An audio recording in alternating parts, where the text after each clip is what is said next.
Hello guys, আসসালামু আলাইকুম। আজ আমরা বাসায় ফুচকা বানাচ্ছি। দেখতে পাচ্ছেন অনেকগুলা ফুচকা ভেজে নিয়েছি। আর এগুলো হচ্ছে বাজারে কিনতে পাওয়া যায়। সঙ্গে শসা কুচি, কাঁচামরিচ, যে যেমন ঝাল খায়, সঙ্গে ডিম, টক বানিয়ে নিয়েছি। আর এটা হচ্ছে আলু, যেটা ফুচকার ভিতরে দেয়, সেটাকে সুন্দর করে ম্যারিনেট করে নিয়েছি। আর এখন এখানে ফুচকাকে রেডি করা হচ্ছে। তো এইভাবে বাসায় যখন ইচ্ছা বানিয়ে খাওয়া যায়, যদি সব কিছু থাকে। তো আপনারা আমার মতো কে কে ফুচকা লাভার কমেন্ট করবেন।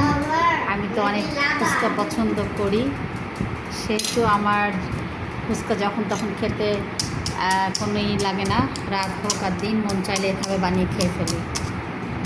তো ও আলুগুলা ঢুকাচ্ছে ফুচকার ভিতরে।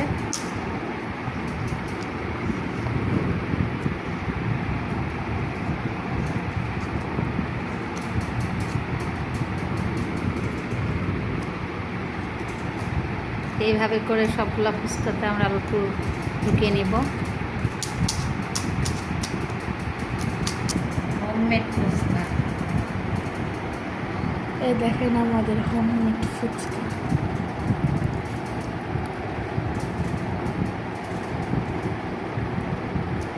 কি সুন্দর ফুচকা।